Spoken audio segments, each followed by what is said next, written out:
Puāwai o te rangi o maumahara haere atura, haere atura, haere atura. Koutou o te tau o te marama o te rānei haere, haere, haere atura. Karama te pō, karama te ao. Aruru ana te reo o te tai Tokerau Tau mai ana ngā tauira here o te wānangoa o te aroa Orahia mai ngā koranga kia tākoto te manuka. Orahia mai te moana kia tau. Nau mai, haere mai, whakatau mai rā. Tuku whakamoi ni tiki ai honga manu. O tō tamawa i roa tape me ngā ni ropono me te maanga e tautoko mai. Ai nei, ake nei, ai.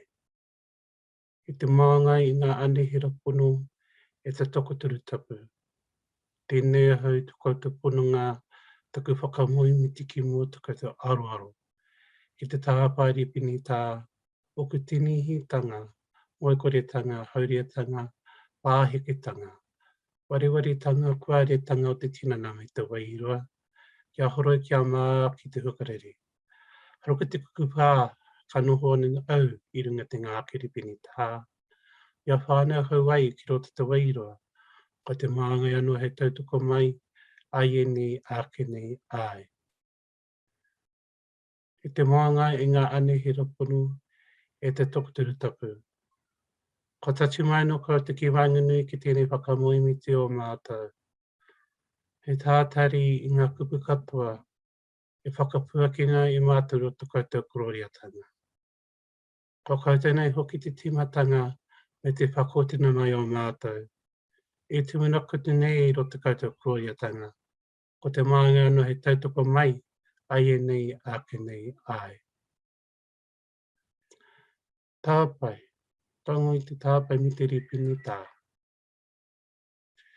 E te minenga, e whakaiara rā tātou ki te tāpai atu i o tātou he kapo, ki o tātou āriki, kia taunu ki te ahi, ka prunga te ni, ai.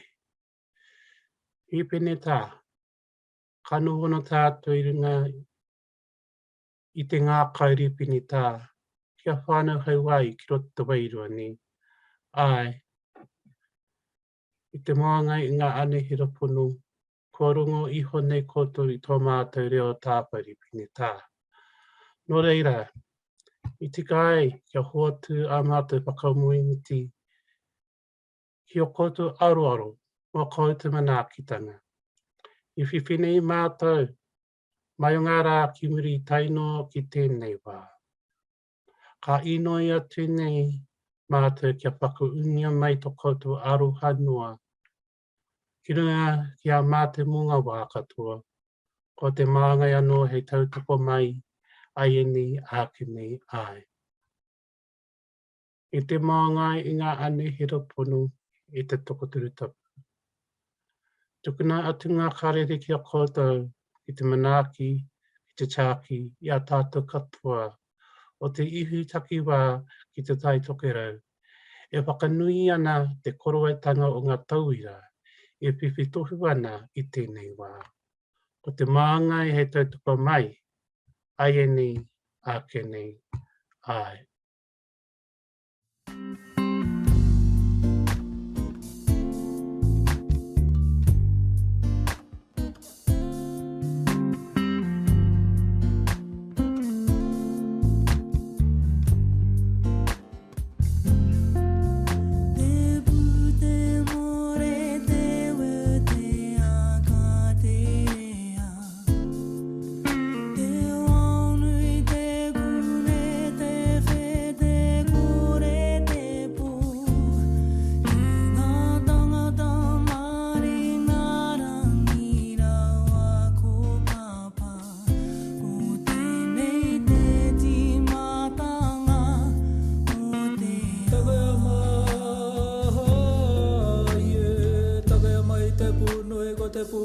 go te pū mautake, go te pū whairea, go te pū tauara, go te pū tauari, go te pū areare, go te pū akaikai, go te pū autea, go te pū tairea, go te pū mai tawiti, go te pū taki utae. Ko te pū o te watu tai ora, go te tai whakarunga, go te tai whakaroro mātahi te kāhui o rua tāwhārua a kuaroa, kauea te koronga nui e.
Hono e te whānau, tēnā koutou katoa, ko hau tēnei, ko Brenna Smith, ko hau te kaiako, mo taupukitanga ki te reo kairangi.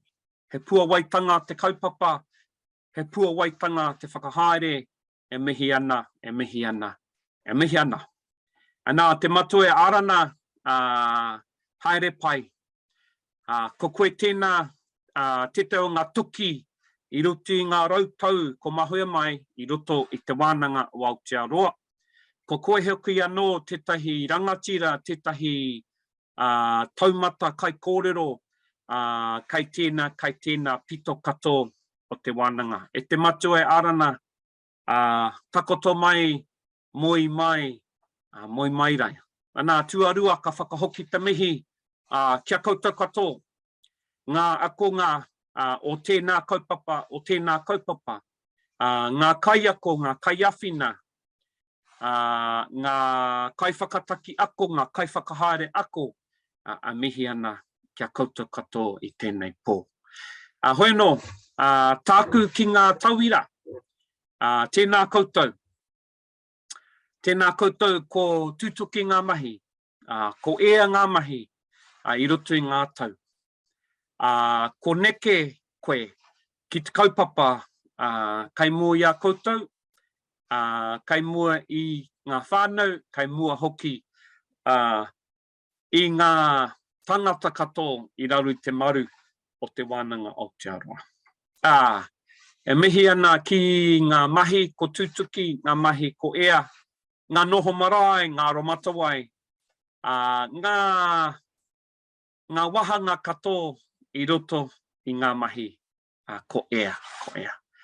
Hoi no, kōrero mutunga tēnei, kia pai te pō, me whakanuia, me whakarangatira, me tukuna te mihi, kia koutou ngā hunga whakarongo. Anei ko te hui topa, anei ko te marae hau, tēnā koutou, tēnā koutou katoa. Te pau, te toko I whenuku, te toko I wherangi, toki atu kia. Ko te mumu, ko te awha, ko te mumu, ko te awha, ko te manihi kai o ta takere panapana, karau I ronga, karau I raro, ka whai tā more. I runga ka whai tā more I raro. Tēnā ko te pau. Tēnā ko te pau, o rongo mauri ora, ka ora e. Te pau, te toko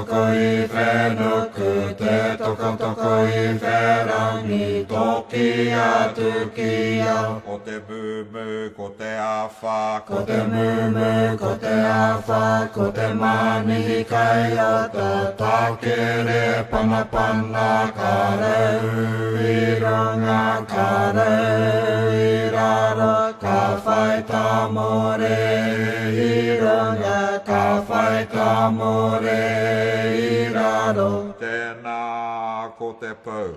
Tēnā ko te pau, o rongo, no rongo mauri ora, ka ora e.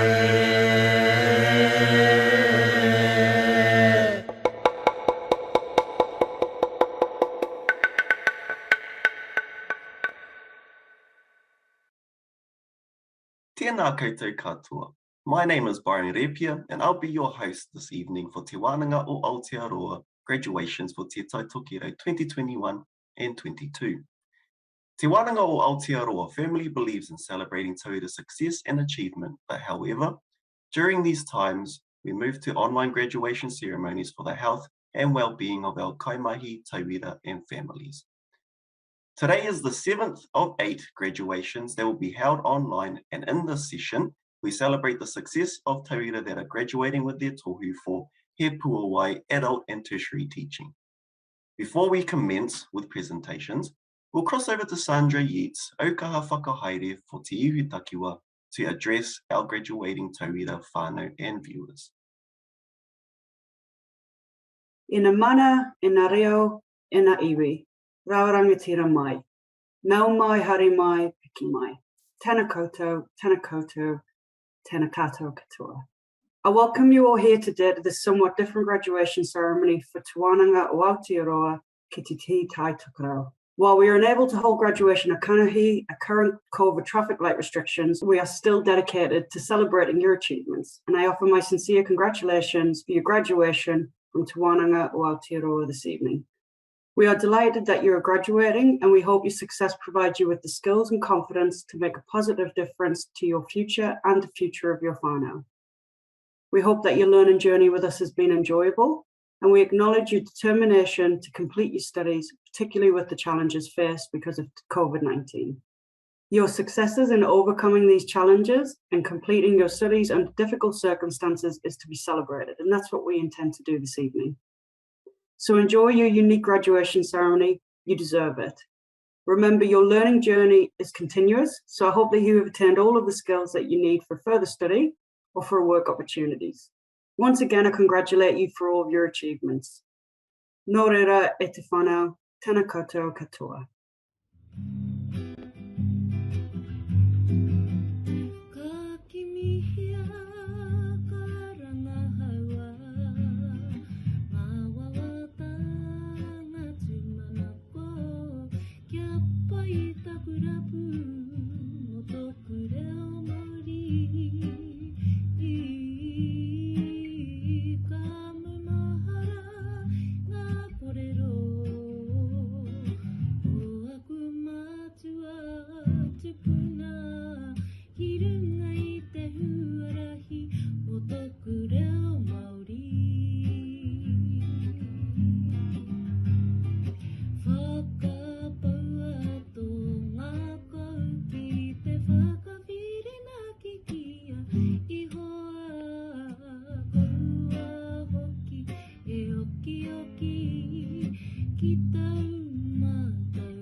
Ngā mihi, Sandra. Thank you for an inspiring kōrero.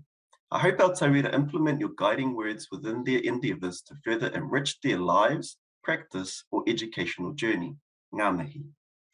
I'd like to cross over to Vanessa He Puāwai, Chairperson of Council, Te Mana Whakahaere, to read the oath for our graduating tauira of He Puāwai Adult and Tertiary Teaching. Papaki kawana ngā tai o aroha, rere nei te au o whakamanawa I te moana nui o te ngākau, ki tēnā tai whanga, ki tēnā kuanga wai, ki a koutou I ngā maunga whakahi, I ngā awa whakatere tanewha, tēnā rā koutou katoa. Firstly, I'd like to acknowledge and welcome you all here today to your graduation ceremony and offer my sincere congratulations to you and your whānau upon your graduation with Te Wānanga o Aotearoa. As the chair of Te Mana Whakahaere, I take great pride in each and every one of you and the very real changes that many of you have made in your lives.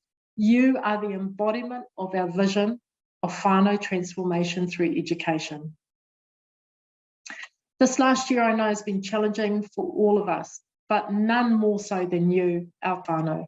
Not only have you worked, studied and adapted to new ways of doing things, but you continue to be at the forefront of our battle against COVID-19. Ka nui te mihi ki a koutou. COVID-19 will continue to be an issue for us all in the coming months, and we are regularly reviewing what we do and how we do it to ensure that you, our tauira, continue to receive, no matter the medium, an education rich in the foundations of mātauranga Māori. Today, however, is about you. It's about celebrating with you and acknowledging the faith that you have in yourself and in your ability to design your own future. We here at Te Wānanga o Aotearoa just feel very honoured and privileged to be a part of your journey. So thank you for choosing us. So again, my warmest congratulations to you all. Have a wonderful, wonderful day. You so deserve it. It now gives me great pleasure to read the following oath. I te mana kei runga I au mai, I te kainihira, ara mai I te mana whakahaere o te wānanga o Aotearoa, me te whakatau a te kainihira, ka tū tēnei ko Vanessa He Puāwai, te himana o te mana whakahaere, ka whakawhiwhi atu I ngā tohu ki ngā tauira, kua eke I a rātou ngā paearu o tēnei wānanga. By the authority vested in me by the Council, Te Mana Whakahaere of Te Wānanga o Aotearoa, and by resolution of Council, I, Vanessa He Puāwai, Chair of Te Mana Whakahaere, award the diplomas and certificates stated to those who have satisfied the requirements of this wānanga. Congratulations again. I'm so pleased for you all, and thank you so much for all your hard work and your faith in us. Please, everyone, honour our graduates with your applause. Kia ora. Ngā mihi, Vanessa. Without further ado, we will cross over to Zoe Hart and commence presentations for He Puāwai Adult and Tertiary Teaching.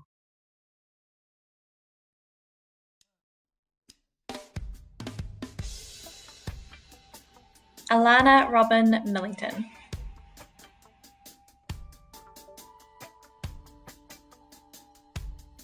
Ashel Hinimoa Tawhiti Hirimaya.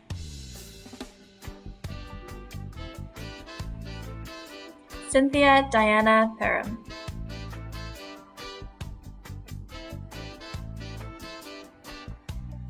Dane Russell Cuttafu.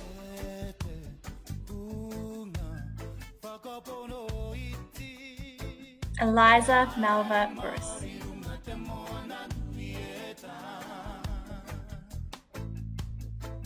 Elliot Hirimaya.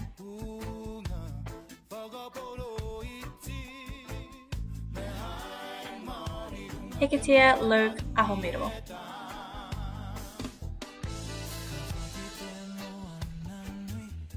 Jackie Terina Sadler.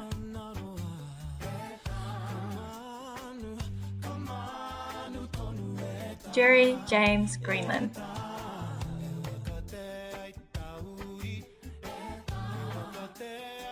Louisa Elizabeth Kingy.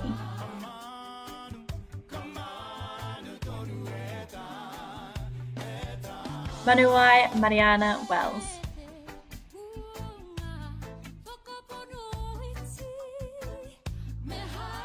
Mia Faith James.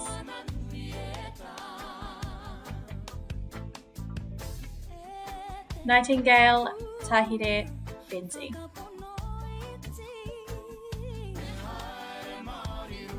Rachel Naomi Tungle.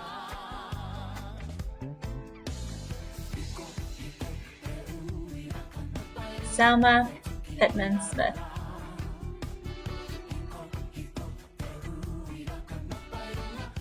Tracy Lee Wilmsdean.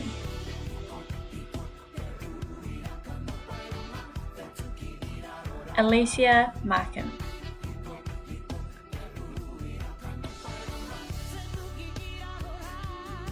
Benedict Patrick Tupanya.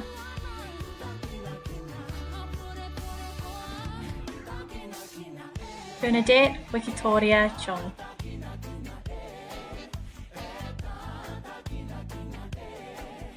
Emmanuel Valerie Martinez.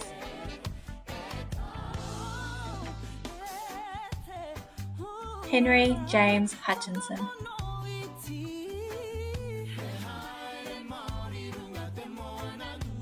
Jennifer Marama Walker.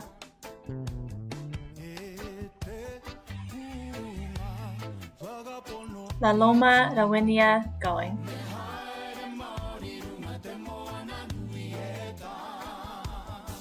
Lucas Motu Konu.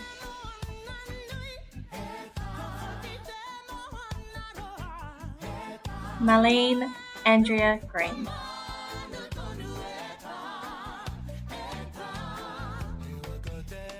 Mesa Al Muhammadawi.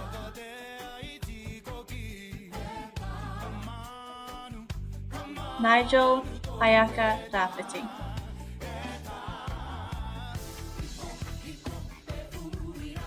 Parikura Pewhairangi.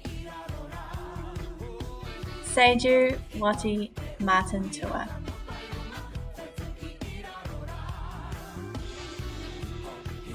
Takawai McMath.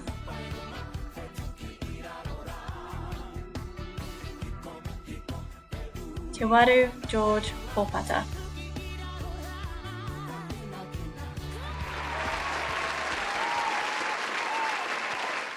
That concludes our presentations and ceremony for this evening.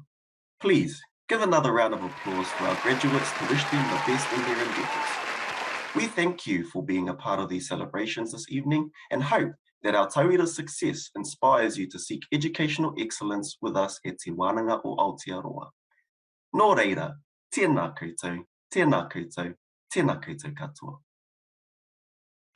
Tua uri uri, wai oi oi, ki tonu te rangi me te whenua, i te nui o tō kororiatanga. Matua ta māua i rua tapu, me ngā anei rapono, me te maanga he tautoko mai, ai nei ake nei ai. I te maanga i ngā anei rapono, e te tokuturu tapu. Ko matu tā mātou kaupapa, ki mua ki wakoto aroro. Nō reira mana ki tia tākina mātou katoa, e mahi ana a mātou mahi i tēnei tau. Watu ki ngā hunga maui ki roto i ngā hohipera. Ngā whare marae, ngā whare here here, ngā whare wairangi, ngā whare maha. Ko ngā tūroro, ko ngā whaia e kōpu ana. Ko ngā kaimatoa, ko ngā kuia, ko ngā tamariki mokopuna. Ko ngā hunga ki raro i te kāpua pauri. Ko ngā hunga ki raro i ngā momo pakanga o te ao. O rātou katoa ki ngā motu e toru Aotearoa, piti atu ki te waipunu, ki te whare kauri. Tai atu hoki ki ngā motu, ki ngā mautere, ki ngā whenua puta noa i te ao. Watu piki te ora, piki te kaha, piki te māramatanga, me te rangi māriatanga. Ki o rātou tinana, wairua, hiningaro, me rātou whatu manua. O te maanga e te toko mai, ai ni, ake ni, ai.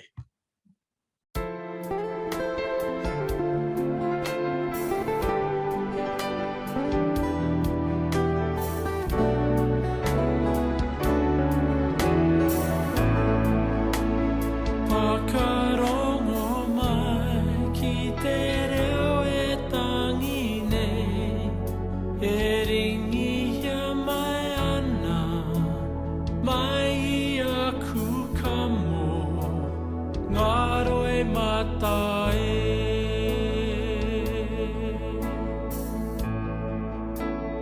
Whiti mai te rā, ngaro ana te mamai, ngaro noa te pauri, paua e mauriri, anei anō hera.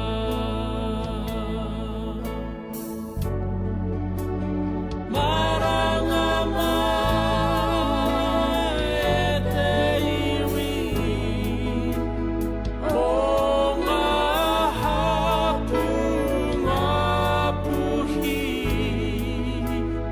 kia mau, kia u, kia pu, turi ai, kia